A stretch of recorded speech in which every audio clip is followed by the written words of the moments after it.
धर्म की अधर्म का उदार हो, प्राणियों में सत्य भावना हो, विश्व का कल्याण हो, विश्व का कल्याण हो।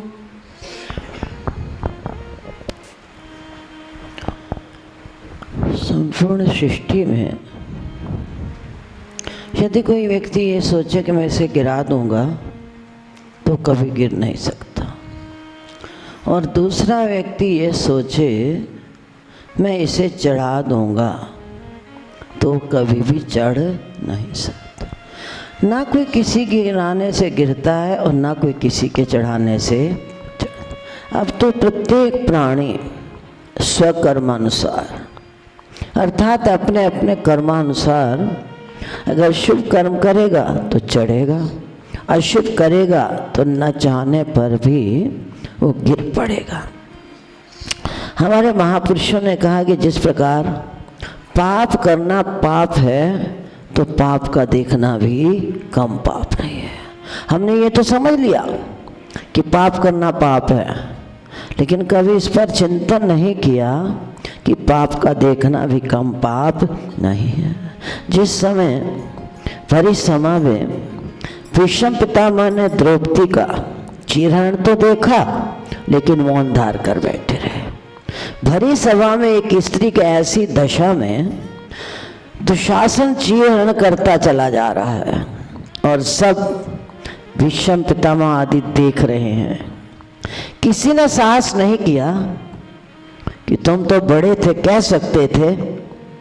तो जब भीष्म पितामह शरशैया पर पड़े रहे 6 मास के लिए, भगवान श्री कृष्ण सबको अपने साथ लेकर वहां पहुंचे तो उस समय द्रौपदी से रहा न गया। द्रौपदी ने पूछा, पितामह उस समय तुम्हारा धर्म कहाँ गया था जब दुशासन भरी सभा में मेरा चीरहरण कर रहा था? उस समय तो मौन धार कर बैठे रहे। क्या इसी का नाम धर्म है? हमने धर्म के अंगों को धर्म मान लिया, मंदिर में चले गए, तुलसी पर जल चढ़ा लिया, यथाशक्ति अनुसार दान भी दे दिया, बस हमारी दृष्टि में हो गया धर्म। मैंने पहले भी कई बार निवेदन किया है कि ये धर्म नहीं, अब तो ये धर्म के अंग हैं। हम धर्म के अंग तो अपनाते हैं लेकिन वास्तविक धर्म की परिभाषा से हम अनभिज्ञ हैं। इसलिए अगर पाप करना पाप है तो पाप का देखना भी कम पाप नहीं है।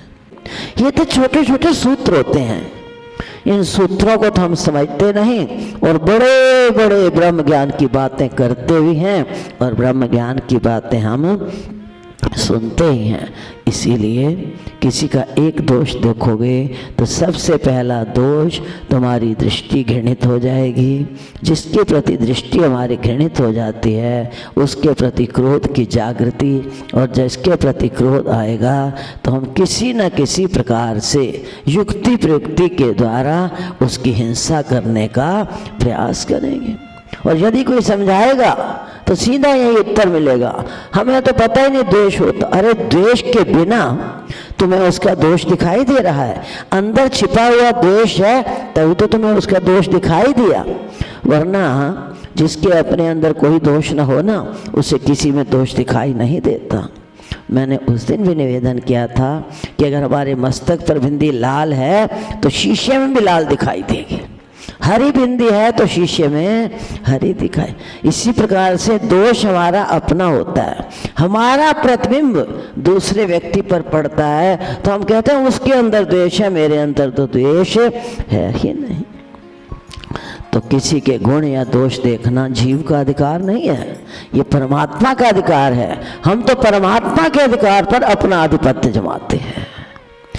परमात्मा का अधिकार है जीव के गुण और दोष देखना, न्याय करना, धर्म अधर्म, सत्य अधर्म, सत्य का ज्ञान करना, ये हमारा धर्म नहीं। लेकिन परमात्मा के अधिकार पर जब हम अपना आधिपत्य जमाते हैं तो फिर जानते हो, तुमने जिस व्यक्ति का दोष देखा परमात्मा उसे तो शायद क्षमा कर देंगे, पर तुम्हारे अंदर वो दोष दिए बिना परमात्मा मौन नहीं रह सकते हैं।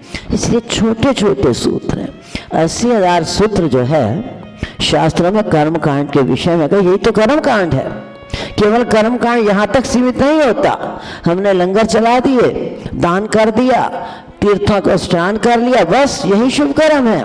जो छोटे छोटे सूत्र हैं जो प्रथम पातशाही गुरुदेव भगवान ने हम सबको समझाए हैं, उनकी ओर तो कभी हमारा ध्यान ही नहीं गया। इसलिए पर दोष दर्शन करना बहुत बड़ा अपराध है। अपने मन को स्वयं गंदा करना इससे बड़ा अपराध और क्या। हमारी स्थिति पता है क्या है? तू कौन मैं खामखा। वो मजे से रबड़ी खा रहा होगा, लेकिन हम खामखा द्वेष की अग्नि में जल रहे हैं।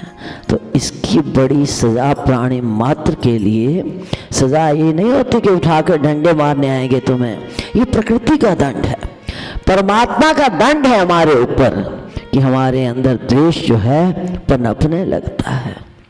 कभी कभी माता पिता नहीं के बच्चों पर क्रोध करते हैं, कभी कभी प्यार से भी समझाते हैं, क्रोध भी करते हैं। जब वो नहीं मानता तो दंड का प्रहार भी कर देते हैं। लेकिन जब किसी भी परिस्थिति में आज्ञा का पालन नहीं करता तो अंत में थक कर क्या कहते? तू जान तेरा काम, मर चाहे जी।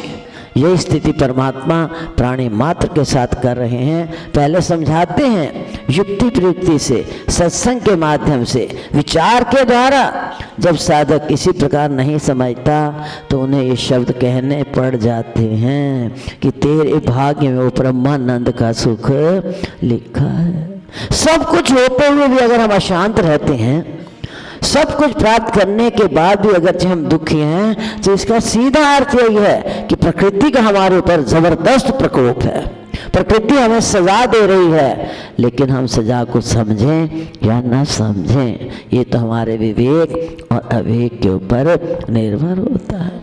तो कश्यप ऋषि की दो पत्नियां, एक दिति और दूसरी अदिति।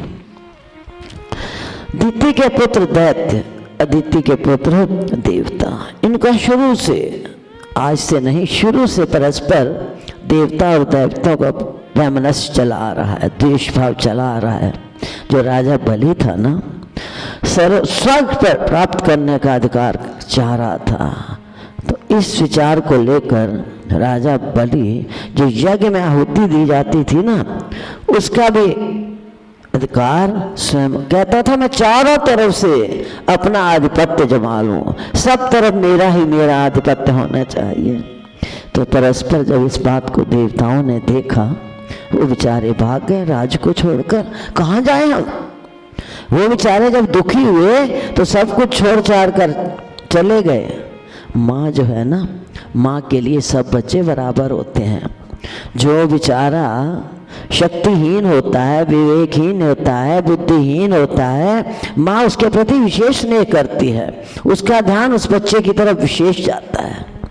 अदिति का ध्यान अपने बच्चों की तरफ गया और उसने सोचा कि अब मुझे बच्चों को राज दिलवाने के लिए कठिन तप करना पड़ेगा। तपबल रचे प्रपंच विधाता और तपबल विष्णु सकल जग त्राता। तपस्या के आधार पर विष्णु भगवान ने सृष्टि का पालन किया। तप आधार सब सृष्टि भवानी करहीं जाप तप अस जिय जाने।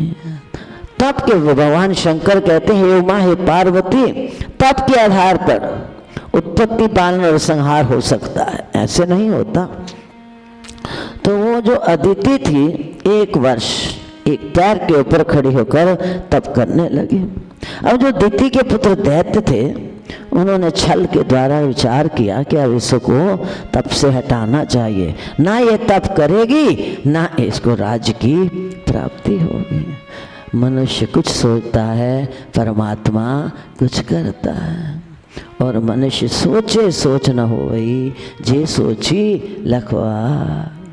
मनुष्य शेख चिल्ली की भांति भविष्य के विषय में मन गणत कहानियां बना रहा है, मन ही मन संकल्प विकल्प की कतारें खड़ी कर रहा है। लेकिन आज तक कोई भी व्यक्ति ये नहीं जान सकता कि अगले क्षण हमारे साथ क्या से क्या हो जाएगा। हमारे सोचने से कभी नहीं होगा। उस समय राक्षसों ने, दैत्यों ने मायावी रूप धरकर देवताओं का रूप बना लिया और कहने लगे, माँ इतनी कठिन तपस्या तुम हमारे लिए कर रही हो, हमसे आपकी ये तपस्या देखी नहीं जाती है। इंसान अपनी वाक्पटुता के द्वारा, बुद्धि के चातुर्य के द्वारा, शब्दकोश का जाल, वाणी विलास, कैसी कैसी बातें बनाकर सच्चा बन जाता है। हम सोचते हैं कि सामने वाले को समझ नहीं आई, वो सब कुछ समझ कर भी बेसमझ होकर मौन हो जाता है। इसीलिए दैत्यों ने देवताओं का रूप बनाया, कृत्रिम वेश बनाया और कहने लगे, माँ तुम हमारे लिए कठिन तप छोड़ दो, हमें बड़ा कष्ट हो रहा है। तो उस समय अदिति जो थी वो टस से मस भी ना हुई। अब और षड्यंत्र रचा दैत्यों ने, जंगल में चले गए, उसी जंगल में आग लगा दी। चलो हमारा कहना नहीं मानती तो इसे आग लगा दी, ये जलकर राख हुई। राख नहीं हुई, क्योंकि जाको राखे साइयाँ मार सके ना कोई। अरे बाल न बांका कर सके चाहे सब जग वैरी हो। सारा संसार भी जिसका वैरी हो जाए ना, उसका दुनिया में कोई बाल बांका नहीं कर सकता, क्योंकि जाको राखे साइयाँ। जिस दी लाज रखें तो साईं, जिस दी लाज रखें तो साईं, उस दी कौन उघाड़े। अद्धी रात फिरे जंगल विच चाहे 100 नाग ताड़े। अदिति तो ना जली, अब तो दैस उस अग्नि में जलकर भस्मी हो तो। इसलिए पर का बुरा न राखो चीत, रे मन भला न कर सके बुरे पंथ मत जा। मुई खल लोहार की तो लोहा भस्म कर जा। लोहे तक को भस्म कर सकती है अपने जीवन में। वैसे तो सबकी भलाई करो, अगर भलाई नहीं कर सकते हो ना तो किसी के लिए बुराई भी मत करो। कारण क्या था कि अदिति को अग्नि क्यों ना जला सकी, क्योंकि जो सुदर्शन चक्र था वो अदिति की रक्षा कर रखता था। अपने जीवन में भीषण सर्दी क्यों ना आ जाए, भयंकर सर्दी हो, अगर एक व्यक्ति गर्म कोट पहन लेगा तो सर्दी तो होगी, सर्दी रहेगी, लेकिन सर्दी उसे प्रभावित नहीं करेगी।